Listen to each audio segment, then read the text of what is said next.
Hello and welcome to Relatable Catholic, a podcast where faith and everyday life collide with humor, honesty, and hope. We're here to remind you you're not alone on the road to heaven. If you enjoy this podcast, please subscribe to the show and consider sharing it with a friend. Welcome back. We're so glad you're here. Hello, everyone. It is me, Katie. It's Father Andy. And I'm Geoff Kaiser. A new special guest this week, Mr. Kaiser. Yeah, thank you. Thanks for the invitation. For those that don't know, I work at Marquette with Katie. I'm the principal at Marquette Catholic Schools and have been in that position for the last 10 years. This is year number 11 at Marquette. Wow. 11 years. Yeah. I've never been anywhere that long. Time flies when you're having fun. Yeah. Yeah. So. And I was really happy that you stuck, too, because when I started at Marquette, it took 4 principals to stick. Yeah. I had 4 principals my first 4 years. Right. And then I was the last of those. Yes, you were the last of those. And then we had 4 priests, too, in a row. So maybe, hopefully, you're the one that's going to stick. Right. 4 is a lucky number. 4 is a lucky number, I guess. For a point, it was like, gosh, is it me? Like, all these principals keep leaving. Yeah, and before I was at Marquette, I worked in Milwaukee's inner city for a few years. I always can kind of gauge how long I've been here because when I started, my wife and I, we didn't have any children at all. Now we have 4 kids and our oldest is in 4th grade. And so, we kind of are like, well, he's going to be turning 10 this year and he wasn't here when we started here. So, yep, this would be year number 11 already. So Crazy. Yeah. Awesome. Thanks for being here. Yeah. Well, thanks for the invitation for the podcast, but, also the school board of 2015. Thanks for inviting me to come by.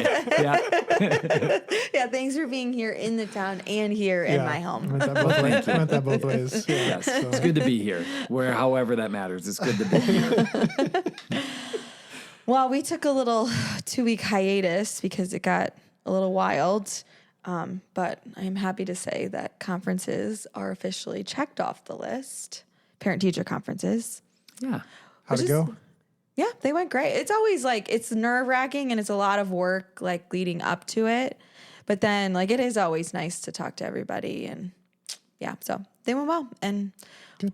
One thing we can check off our list. It's crazy. We can start checking things off the list already. Yeah, it's hard to believe that already a quarter of the school years is just about complete. And I think, that opportunity to really, I think sometimes I kind of ask myself the question of how necessary are conferences sometimes because parents have access to the students' grades, through Power School regularly. They can check that. Parents have access to talk with teachers. Our teachers are very, very good at communication, whether that be email or phone. But then so many parents come in and want to have these conversations, and we really value that they want to be partners in the education. So parent-teacher conferences, I think like Katie, you get a little bit nervous as they approach, and it seems like, well, this is a lot to do. And then you see how these families come in, and really families that really value their own child's education and how that child's doing. And I tell our teachers, they don't want to know as much about what content we're teaching as much as they just want to know about how their kid is doing. And as parents, Kelsey and I asked the question, are they being nice? That's the most important thing. And that's not going to show up on a report card. And that's, a good time to ask that type of question too. Yeah. It's always a good reminder too that the kids are, it's easy to forget, because in the class they're your student, but it's good to remember that these are people's most prized possessions, and so it's a good reminder too. So, yeah. I just...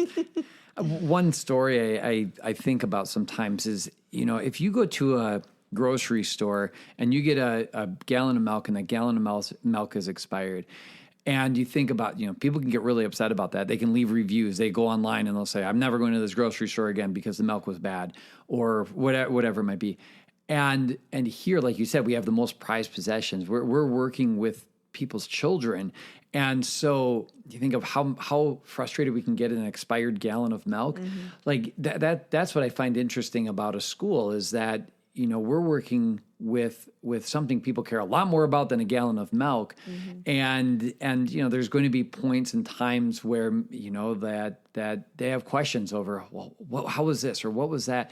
But again, I think it's that continued partnership and the wanting to be partners, and we want to work with families on that. And so it's a lot to prepare for, a lot to get ready for, because parents ask great questions, and we want to be ready to answer those.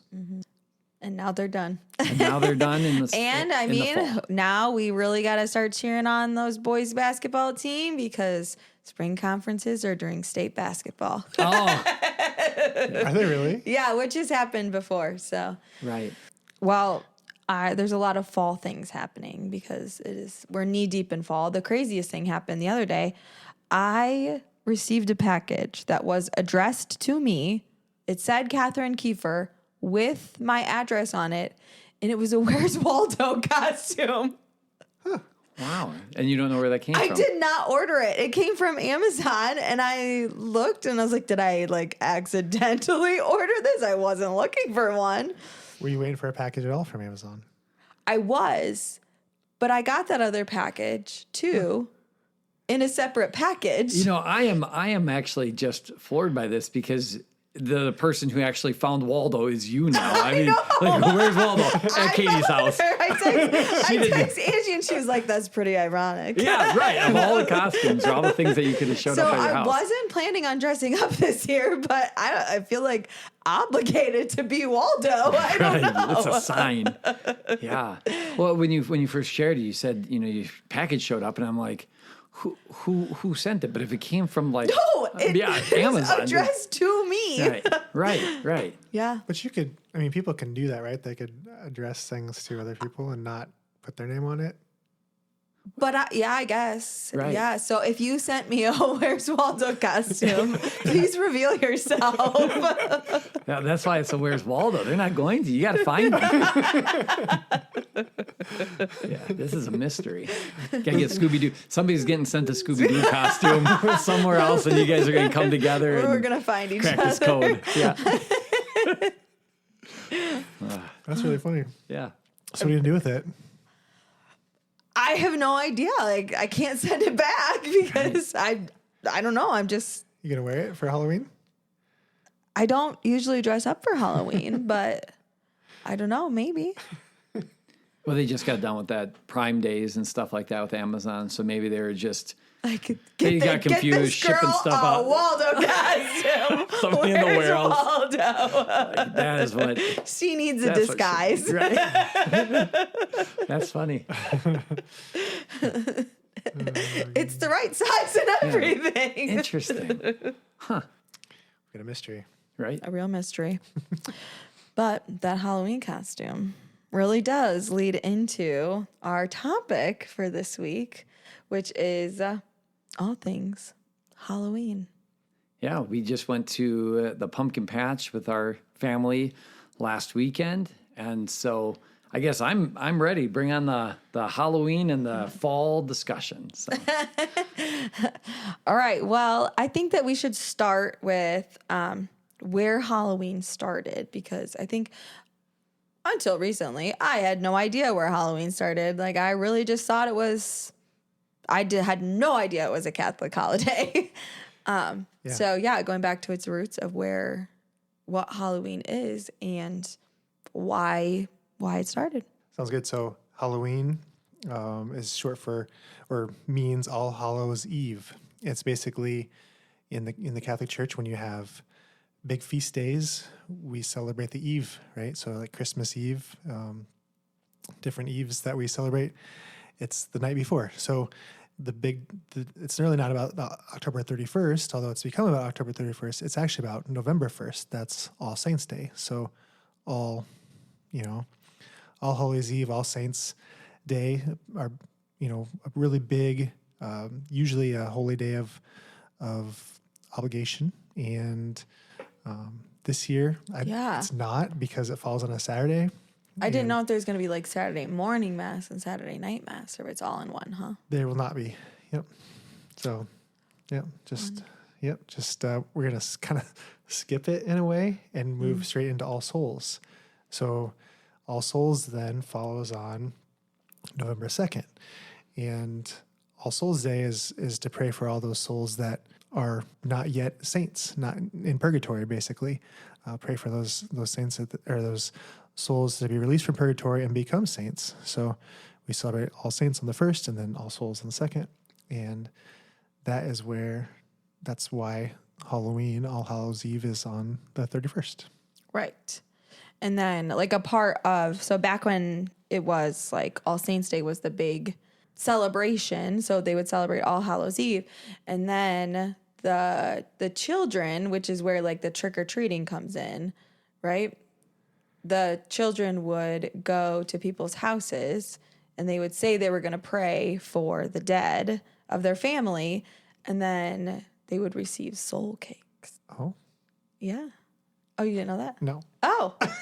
I'm here for the lecture. I appreciate this. I'm learning as we go. So then they would receive soul cakes for praying for their family. So, that's kind of like where the trick or treat part came in, is that they would go to people's houses. They would say a prayer for their family and for the dead in preparation for All Souls Day and All Saints Day. And then they would receive a soul cake, which is the special treat. What's a soul cake taste like? I don't know. Okay. I've never had a soul cake. I don't think many people celebrate with soul cakes anymore, but Maybe we should bring it back. maybe. Yeah, Brother Francis on Formed has a great video about Halloween and All Hallows Eve. But yeah, so that's where that came from. Okay. Yeah. So I was watching something recently that was about like taking Halloween back and how it started as a Catholic holiday and how we can like take it back as Catholics to make it less demonic and a little more holy. Because it is kind of scary. Yeah. Becomes... Yeah. So let's talk about that a little bit. How like a Halloween, like it turned scary. And I listened to something that said that like back in the old days, like when they would celebrate All Souls Day, they would like sometimes wear like scary masks and stuff like that. But it was more to like mock the devil. You're not powerful. And then like that's maybe where some of like a lot of the like the creepy skeleton stuff came from. Well, I think on this idea of Halloween becoming something where the emphasis is on the scary part, or on that this is somehow an effort to one day out of the year that we can just throw any of our virtue out the window. Right. We're just going to be okay. Now we're going to celebrate the opposite of virtue. We're going to celebrate vices or something like that. I think that I can say, you can experience this. You don't have to look a lot farther than, college campus or something like that, or the different Halloween costumes and how we can turn anything into sexualized or so there's that element of Halloween, right? Where I think it's just kind of like this, I have this excuse to be able to do something that normally I wouldn't do. And on the other side of things, like the decorations, and I'm not an expert on this topic at all. I can certainly, though, speak on behalf of a perspective of father with young kids. I can speak on behalf of a principal of a Catholic school type of look at this, and just somebody driving around town and you see, huge, displays of Halloween. I think some of those have grown, but I remember being a kid and trick-or-treating, and I'm trying to get the scary costume and stuff like that too. So it's kind of it's a topic that I think is very interesting. And just as somebody who again is trying to live out the faith and raise children in the faith and just how to do that sometimes I think can be a little bit of a fuzzy area for a lot of people of going, okay, well, what if my kid wanted to wear this costume or that costume, or how do you explain this scary thing when they ask, like, Dad, what does, like, why is that giant werewolf howling at me? Hey, like, it's decoration, but you're trying to explain that of any, I don't know. There's an article I read that the mom the son wanted to be a pirate, and she was like, maybe not a pirate. Like, let's pick something else. And somebody had asked her, like, why wouldn't you just let your kid be a pirate? And she's like, well, I wouldn't have them dress up like a hijacker or a terrorist. So, like, why would I let them dress up like a pirate? Like, because they do the same thing, just kind of what they do on the ocean. Right. I've never thought of that. Yeah. And I think this was like a lot, like I said, how, back in the old days, they used to do like those creepy things to mock the devil, and how that like was okay. That is okay. But most people's intent is not like to mock the devil. It's just kind of to be scary, I think. And I do not like scary things. So I am always very excited when Halloween is over. Yeah, I'm not a big scary guy either. Like I don't want to watch scary There are movies. certain blocks that I avoid right now in our town. Wow. It scares me. I think that's on the discussion of like a pirate costume or something like that.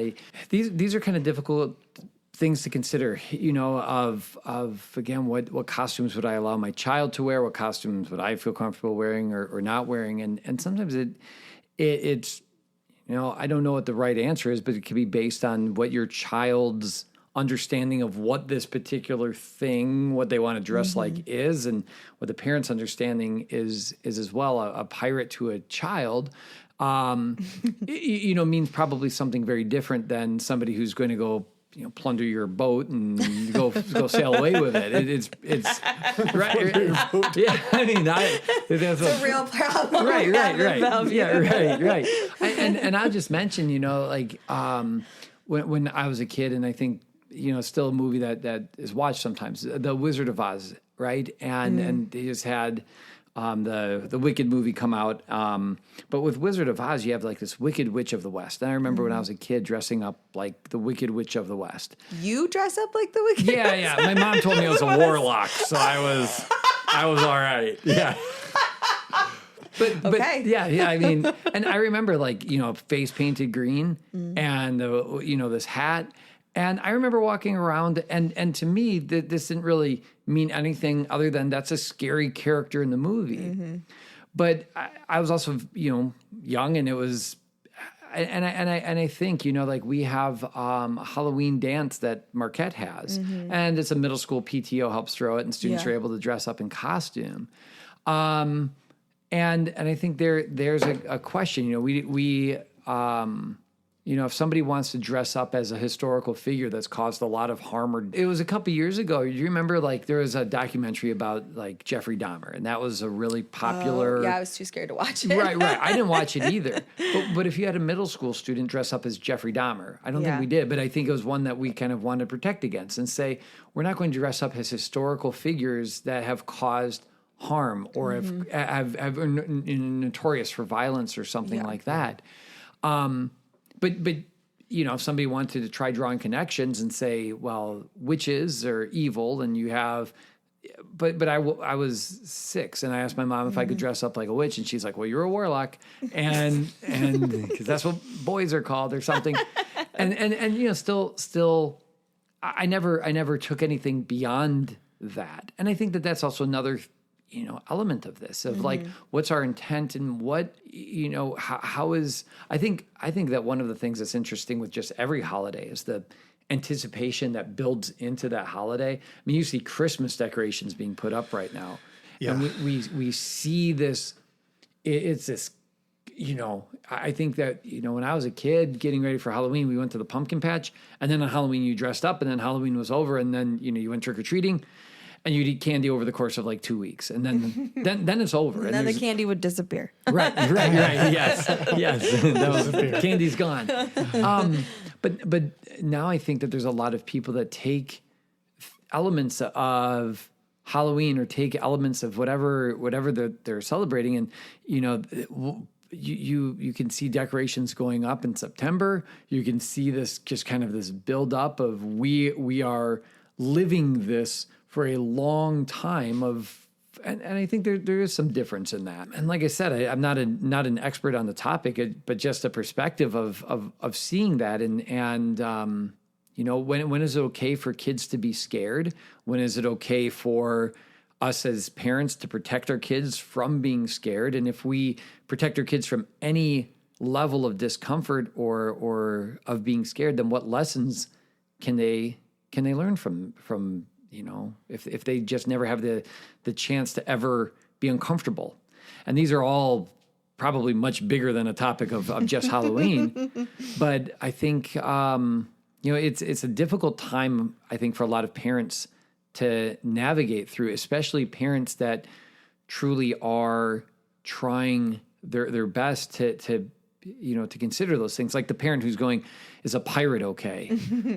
The intent there is to protect her kid from something that she wouldn't feel comfortable with going down that road. That can be very hard.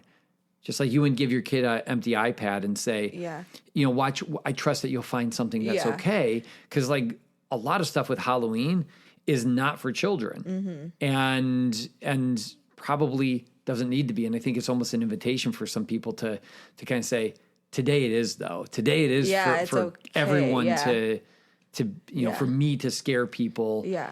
And I think some people have maybe lost the guise of like, okay, maybe that doesn't mean anything goes though. Right. Right. Yeah. Yeah.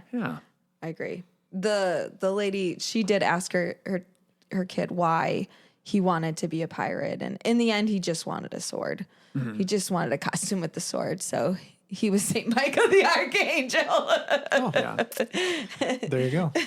Found the way to do it. Get that sword, not stealing any boats. That'd be one way to kind of re-Christianize it too, is to actually pick saints that because Joan of Arc would be a female. I thought that's where it was that. going, but St. Michael. St. Michael, Joan of Arc. But you have some good options out there. There are some good saint options if you wanted to try to Christianize this. I was also trying to think of like what would a yard display look for saints?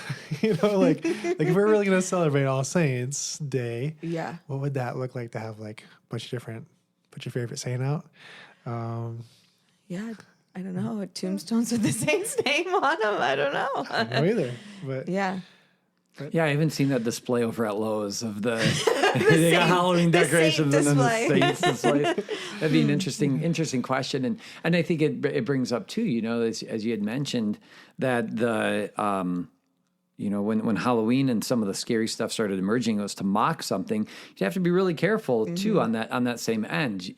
Kids going around and trick or treating and I think that dressing up like Saint Joan of Arc or something like that definitely has the power to re-Christianize and say, hey, this is taking it back. I think that there's also the kid has to be aware of that this is something too that they would be kind of helping to model of what that might look like as well.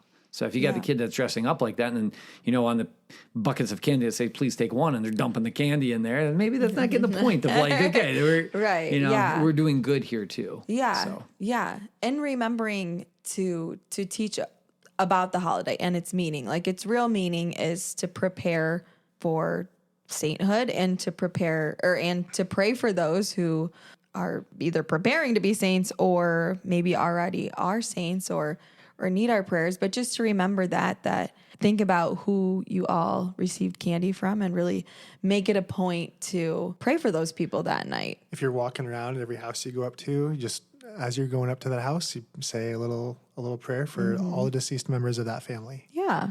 That'd be one way to go about it. And then you get a treat. It's like, sweet. It's like, the Knights of Columbus handing out Tootsie Rolls. Yeah. I've been there. Yeah. And Ambrose running over everybody. Got any money? My son was helping with the Tootsie Roll with the Knights of Columbus, and he enjoyed collecting. He had a little bucket to collect the money, and he didn't quite get, a 4-year-old doesn't understand the nuances when it comes to, okay, he's just running up to everybody he saw. Got any money? I'm like, okay, yeah, slow down, kid. He was a good fundraiser, though. I mean, he did a good job. How do you say no to that? Yeah, he was very direct ask. I do have some money, actually. Yeah. But yeah, I think that's really good advice, because I think as parents too, it's that struggle of, okay, you want your kid to be a part of an experience, And part of the experience that I think we had as kids too, we went trick-or-treating, and just because the holiday maybe has changed in terms of the way that some people are looking at it, I don't think that that's a reason enough that I would say to my kids, well, it's turned into something that I don't agree with, and so we're not trick-or-treating anymore. Or you're not going to dress up because I don't agree with and so there's that middle ground that I think parents are trying to find, that this is something that I'm okay with. And I mentioned when I was a kid dressing up like a warlock, and I think if Creighton asked me, could I dress up like the Wicked Witch of the West, I think I would have a harder time with that today. Because, again, just kind of the message that is kind of being sent there. Yeah. Maybe part of it said in my role, but it's not just my role as principal, it's my role as father. And I can tell you, if my kid wanted to dress up like the devil or a goblin or a demon or something, I'd be like, you know what? There's other options out there. That's not what we're going to do. So again, where does the kid's idea on a Halloween costume? Luckily, I have a wife that's a very good planner, and she usually just lets us know what we're going to be for Halloween this year. And so I don't have to worry as much about my kids asking to do something. So when I was a kid too, my mom had like a box of Halloween costumes. So every year you were one of the 7 things in that box. You were a black cat or a bat, we never had another costume that ever got bought. What was your favorite? The Warlock was good, I guess. Obviously, one of your favorites. There's a picture. I have a sister that was born on the night that the town of Horicon, Wisconsin, did trick-or-treating. So there's a picture of me dressed as the Wicked Witch of the West, and a black cat and a bat all around this new baby that was just born. Oh my gosh. Because, we went to the hospital night after trick-or-treating to go we got to trick-or-treat first, yes, Mom. Right, and then we'll then be we'll there. meet the littlest sister. I think that was, I remember too, going to a Halloween costume contest and being surprised that we didn't win. And then you kind of realize like, there's people that spend some real money on Halloween costumes. And my mom, that makeup we had to have expired in like 1982, and we're still caking it onto our face. Yeah, whatever. It was, maybe that was. I don't remember any of my Halloween costumes. I can't think of a one. No. Really? No. I maybe was like a Packers cheerleader one year or something. Yeah, go because Pack. Tim pretended to like sports for a while in his life, and I'm pretty sure he was a Packers player. I had a friend that wanted to be one of the California Raisins, and I think that homemade costumes were kind of that's a nostalgic thing too. Yeah, people still do it. Homemade costumes are where it's at. They're so sweet. But you really get to see a parent's creativity on display. And this parent, it was one of my best friends, and for some reason, California Raisin was what he wanted to be. So the mom took a paper bag, a big paper bag, and she tried to color it purple, but like the marker kept running out, and then she tried crinkling it up so it looked like the raisin. And this kid was like walking around. It did not look like a California raisin. It was just a big paper bag that was like halfway colored purple. And he's like, everyone, what are you supposed to be? And he would tell them, and they were like, wouldn't have guessed that. It looks. Nobody knew what it looked like. He looked like a slug or something, but he was walking around, and he gets as much candy as everybody else. Wins. That's true. Yeah, he's still getting candy. Yeah. Father, did you get to go trick or treating? Yeah. I think my favorite costume ever was I went as a tree. I thought that was a pretty creative, exciting, very exciting, very exciting. My teddy bear. You were a teddy bear? No, I had a teddy bear. I had him strapped to my leg, like he was climbing up my leg. And wow! And then I made this hat with leaves on it, and I had a squirrel tail coming out the back. So there was a squirrel. Wow, so impressive! 2 branches, and it was a tree. Wow, impressive. That's something. Really something. Yeah. Yeah. And then Bring it back this year. Yeah. Maybe. Yeah. Kids will be knocking on the rectory door, and you'll open it up and holding 2 branches. I am the tree of good and evil. Right. Combining Arbor Day and Halloween all into one. It's very nice. But some people choose not to celebrate Halloween. I think we've probably already alluded to it a little bit, just like the scariness of it and this it's probably turned into something it didn't have to ever be, you know. But it's gotten there, and I think people are worried about playing into that, like demonic, because because piece of it. because the scary thing is like there are Satanists in the world, and I think this is like their big time to shine, you know? So it is kind of like scary too. Like, well, I'm treating it as like a good Catholic holiday, but you know, like there might be more demonic forces in the air than there normally are, because it's kind of like their big holiday. Like they've kind of taken it as their own big scary holiday to do creepy satanic things. Yeah, and I think you know, if we're here to celebrate, you know, the sin, that's where Halloween does take that dark turn. If we're looking at things and saying, okay, this is our time to again to live a life that for one night that we can forget virtue, I think then I wouldn't be for any of that. And again, it can be hard because, you know, a child's not looking at it like that, not looking at the holiday like that. I'm not looking at the holiday like that. And it also can offer a lot of good.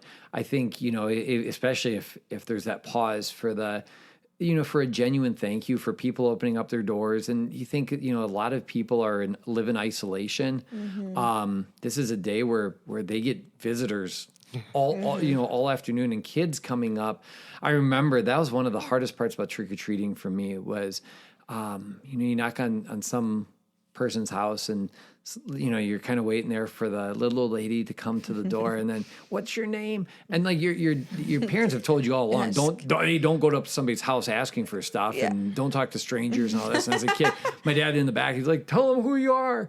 And it's like, ask for some candy. Yeah, right. And to that person, how much Halloween meant to them, because they're not looking at those kids that are knocking on their door as anything other than, you know, again, a gift that's now on their doorstep that they can say, oh, what a nice costume. And I think it does bring some goodwill towards neighbors and towards friends. And it is something that we can, you know, again, have an excuse to celebrate. But we do this a lot. You know, we do this when the Packers win the Super Bowl. We do that. Not everybody does that. But I don't remember ever doing that. Yeah, it's been a while. But think Actually, it's like a Super Bowl party, right? Like we have a reason, and there's people who treat it as a reason that a vice is now appropriate. I'm going to drink a lot. I'm going to do whatever, and so that's wrong, right? To be treating any celebration as this gives me an excuse to sin, Excuse to escape. Right. Excuse to be something that I'm not. Yeah. The same way with a vacation, right? Like, and I think that's ultimately what this kind of comes down to. If I'm going to a vacation so I can relax and unwind, nothing wrong with that. But if I'm going on a vacation because I want to go, you know, drink a lot and get, you know, I don't know what else. Forget all my problems. Right. And just, you know, ignore my family, let's say, you know, or whatever. Like that's problematic. And I think Halloween has that same risk. I think in Halloween, it just is probably, that risk feels higher than like a great celebration of Christmas or Easter, a holiday that's, you know, truly religious. And like you said, this is one where I think that there's people that have tried turning Halloween into, it is the time. And I think, you know, you talk about corporations and the dangers that capitalism or whatever it could be, you know, like this is what sells. And today it's selling really well. And so, you know, we have to fight against that type of stuff, but it doesn't mean that we can't enjoy the good that can come from a holiday too. Yeah, if we would all start requesting saints decorations for the yards, then they would start selling. We got to come up with some sort of like prototype so they know what we're working with. But Right. I'm going to get to Lowe's next year and I'm going to see it there and say, all right, we started this. But I think this year more than ever, like I've never liked Halloween more, like because I don't like to be scared, but I feel like more convicted this year to just like take it back. Like it doesn't have to be scary. Like it is what you make of it. And like there are little ways that you could make Halloween holy again, because hallow means holy, everyone. Yeah, it's true. When I was a kid, going to a haunted house, did you go to haunted houses? I attempted one time and I didn't make it in the building. I think just like once or twice. And So we had like this neighborhood friend of mine. His dad would take. My parents never took us.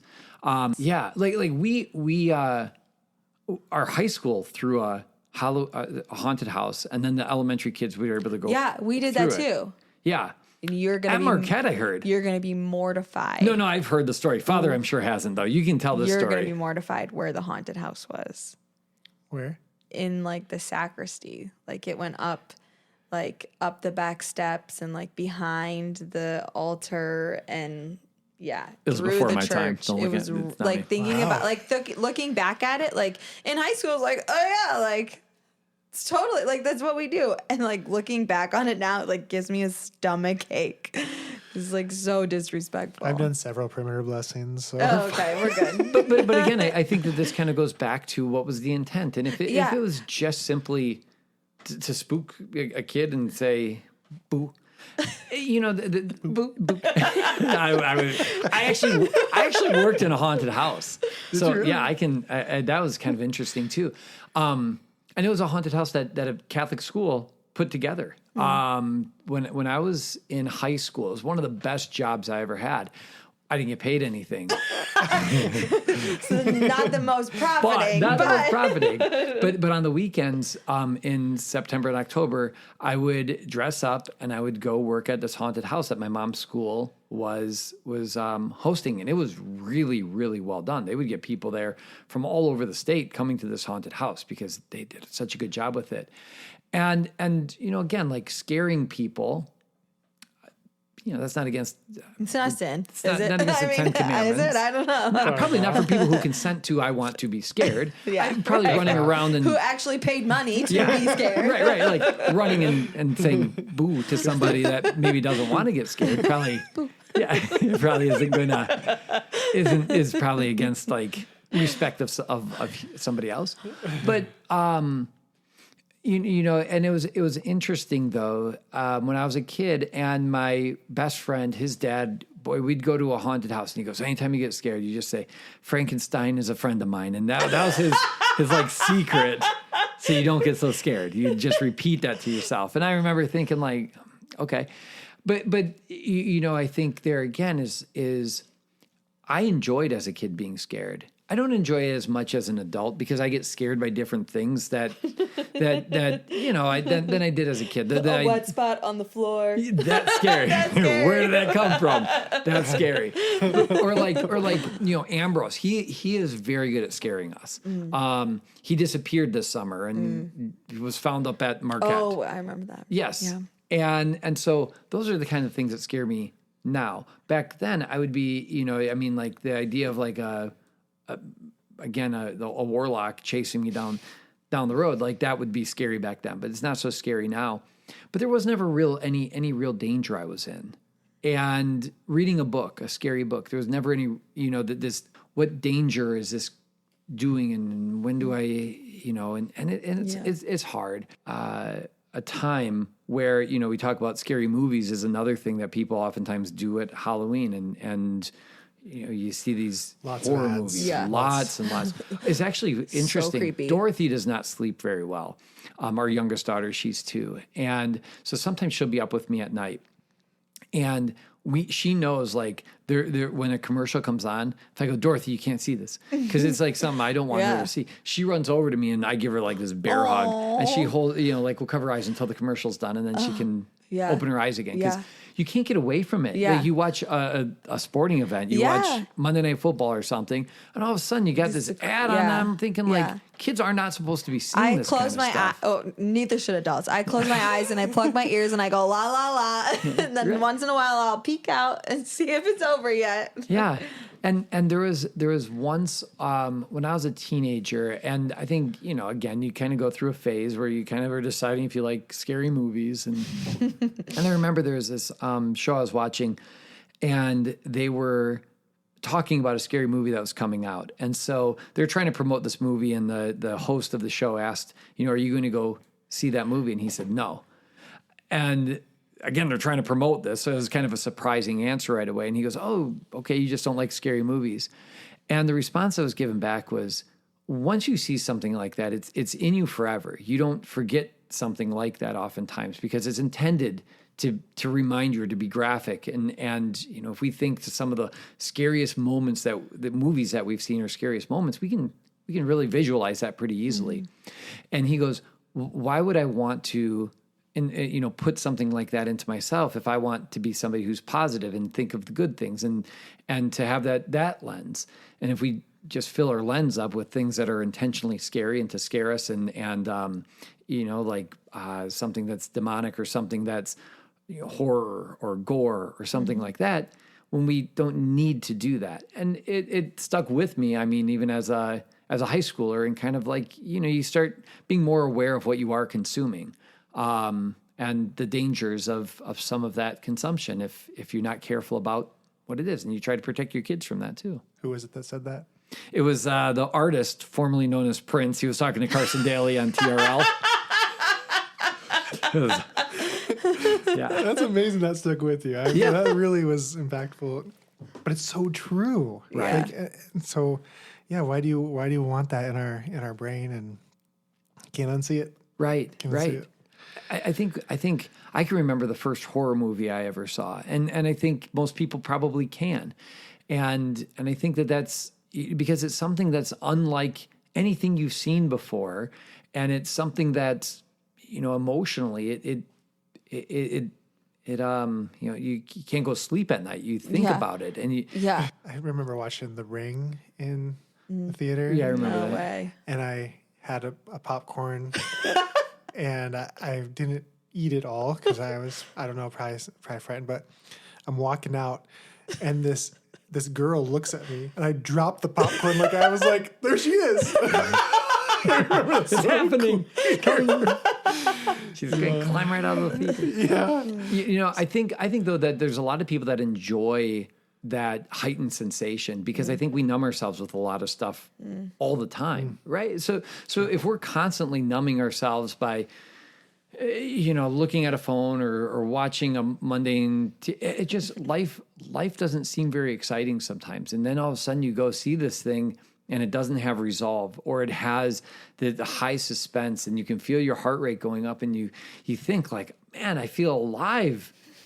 Because I can feel these emotions, and I can feel this, and again, like that's the question though, or what are we stimulating ourselves with? Because there's plenty of things in the faith, and that can create that same feeling. I think we've been, I know I've like the deep peace that I can feel at adoration, the excitement that you can get about hearing a story or thinking back to a time, or reading about somebody who triumphed in the midst of we watched the movie with St. Maximilian Kolbe. Oh yeah. That was not it wasn't a horror movie, but there were parts that were scary. And parts that stuck with you, but now you're at least you're getting that same feeling through something that's good. Yeah. So that's again where I did kind of divide that Halloween in being scared. It's not bad. We can learn from feelings like that. We can understand ourselves better. But if the celebration is on the sin, or celebration on the vice, or celebration on something like that, then I think that's where as parents we really do have to be very careful, because we're trying to help young minds navigate through that, and that differentiation I think is a lot harder for a young child. I remember when I was a kid, and NBC ran Schindler's List with no commercial breaks. I was telling Kelsey about this, and she was like, "What are you talking about?" And I was like, I remember this so vividly, just like you remember that first horror movie, right? Like, and I looked it up, and it was like a big deal at the time. Like, tons of people tuned in to watch this because it was so unusual that they'd be showing such a graphic movie unedited and that way. And now they'd have it on Disney Plus or something. Yeah, they'd be like, the little kids can watch it. Anybody. This ranges 2 and up. Right. I remember sitting there with my mom and dad, and we watched this, and it impacted my parents, and it impacted me, and I knew that this was a big deal, and it was something that, again, stuck with me, but it sticks with you not on the grounds of I want to go out and scare people, but I want to go out and be able to be a source of light, for other people. I want to live my life in a way that we can make sure that this doesn't happen again, but also that, we can be a voice for others. And these are, if there's no point in it other than to, then to have an excuse to do the wrong thing, then it's probably not a good thing. And I think, unfortunately, so many people treat Halloween or other celebrations as that. It's just a reason to do something that I know in most cases it wouldn't be socially acceptable to do. And here I can do it without consequence. So I think what we're saying is put the Hallow back in Halloween. That's good. That's all we're doing. Right. Yeah. Anyways. And celebrate how you see fit for your family. Keep the hollow in your heart, right? Yeah. If you do that, then the rest takes care of itself. Right. And maybe just explain what the celebration is about and why we do it, and eat a lot of candy. Enjoy. That's part of it too. Amen. Amen. Yeah. What's your favorite Halloween candy? Oh gosh. I picked up my mom's Halloween candy today because my mom gets between 200 to 400 kids every day. Every Halloween. Day. Every day. They're all coming over. Wow. 200 to 400. It depends on the weather, honestly. And now they do the Halloween parade. It's at Bellevue this year. It's back at the school. Oh, okay. Well, when it was at the park, that really Rotary member here, I can tell you all about it. Okay, yeah, that really, really, really made the numbers go up. Right. But I do think I picked out some good candy this year. Anyways, what's your favorite? I like the gummy Sour Patch type of kid. Sour Patch Kids are good. Do you like Nerd Clusters? Swedish Fish Nerd Clusters are good. I got her a bag of Nerd Clusters. That's great. But there's only 75 in the bag because they're really good. I'm not a fan of bad chocolate, and Halloween chocolate is mostly bad chocolate. You got cheap. It's not really, it's like 5% chocolate or whatever. That kind of stuff doesn't do it for me. But Sour Patch Kids. Reese's Peanut Butter Cup, I think, would be my go-to. I don't think there's any Reese's in my mom's. See, I qualified as bad chocolate and bad peanut butter. I'm not a fan of Reese's peanut butter cups. Really? That is not. Have you had the all-days Reese's peanut butter cups? I've got some. Don't worry, and you can try them before you leave. Right. Mine. I love Butterfingers, so I made sure to. I like Butterfingers. Yeah. It's probably bad chocolate. That's like the worst. It's gotta be the same level of bad chocolate. But Butterfingers, that's a little different. That one hits. That one hits nostalgic for me. It's like that's why I like it. When I was a kid, that was a good one. All right, Father, I think it's time. Can you relate? So I don't know if this has ever happened to you two, but it happens to me quite often, where someone told me that in a homily the other day, I said something really impactful, and it was actually it was a kid, and they said, Father Andy said, it's not supposed to be, life isn't supposed to be this hard, like I don't know, something like that. I know I did not say that. I just know I didn't say it. But they heard me say it, and it has changed their lives. Oh, that's amazing. That's the Holy Spirit. That is. I don't know if that ever happens. I've never said a homily. Yeah, so actually you're saying inspirational stuff, right. teaching. You're like, Yeah. You're saying stuff all the time, actually. Yeah. Like the Holy Right. Spirit could be It's working. really to it, hard maybe, to tell if but- anybody's listening. But that's when I think that, in their head that they come up with this thing that you said that was really good, and Own it. yeah, Thank you. so glad that that's what they heard. I'm so glad they heard that message because that's true. They heard that message. They did. They didn't hear those words, but they heard the message. Yeah, I think I think that this is one that's more relatable to the time right now. We're going to have I never know if daylight savings time is coming or going and beginning or ending, but something's Fall happening behind. soon. Right. I know that much. Oh.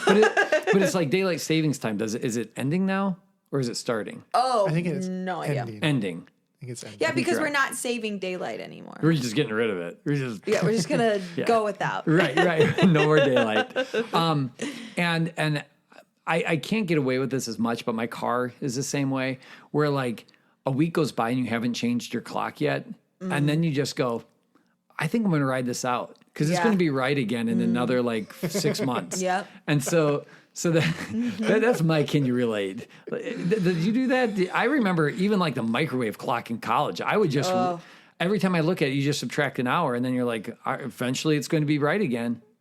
I think I have done that. I mean, I know I have done that. I'm just trying to think if I do that now at all. Like, it seems like things have gotten easier. Like interfaces have gotten easier to it's not as make hard to changes. Yeah. A lot of it changes on its own. Right? Well, Like yeah. phones Yeah. and all that. But yeah, you see that clock and you're like, I missed it. I missed that date. It's already been a week. Wasn't there 5 months? Just let it ride. Maybe it's like a man thing because I am not like that, but my dad, like all of his clocks are wrong. Right. They're not in. I mean, it seems like they're wrong on both sides. Yeah. Well, Kelsey, here's it. I mean, Kelsey used to set a clock 15 minutes fast. So that way we'd always be on time because she would always be struggling. And within like a day, you just are always doing mental math to go, Yeah, like, okay, oh, that I've clock's actually got 15 minutes 10 ahead. more minutes. I got 50 more minutes yet. And then all of a sudden somebody fixes the clock and now you're always 15 minutes late for everything because you're still doing the mental math. on Wait, it. I got 15 more minutes. Right. 1 or 2 minutes, fine. But Yeah. you start getting more than that, you're doing the math all the Right. time. Yeah. Mine is I'm a creature of habit, and every Sunday Sundays are laundry day, and every Sunday night I risk my life to go back upstairs because I refuse to take more than one trip upstairs. So every Sunday I take 2 hampers and sometimes 1 to 2 wash baskets in one trip because it is so much better to just do one trip I think it's than that 2 trips. like show of strength that you get to accomplish Well, with that too. you know It's what I like- think it is when we go to my grandma's house and we go into the basement, like she's always got a million things that she needs us to take downstairs. And she's always like, don't take too much. Well, then that's like a challenge. Like, Right. I'm going to take all of it. I'm going to show you, Grandma. And she's always like so impressed. So like now, like every time I do it, I'm like, oh man, Grandma would really think this is crazy. Yeah. 2 hampers, 2 wash baskets. Well, it's like when you get home with grocery shopping, yeah. and you got 7 bags on your middle finger, 9 on the pointer finger. You're just both hands, and you're like One on your arms are nose, falling 2 down. on your ear. The milk carton being carried up by a pinky finger, but you get it in the house in less trips. That's an important thing. You're like, I wish I could take a selfie right now. Yes, Right, right. Yeah, So somebody can see this and yes. appreciate it. 'Cause Yes. Right now, it's Yeah. just me. Right. I like to call it a one-trip wonder. Yeah, that's impressive.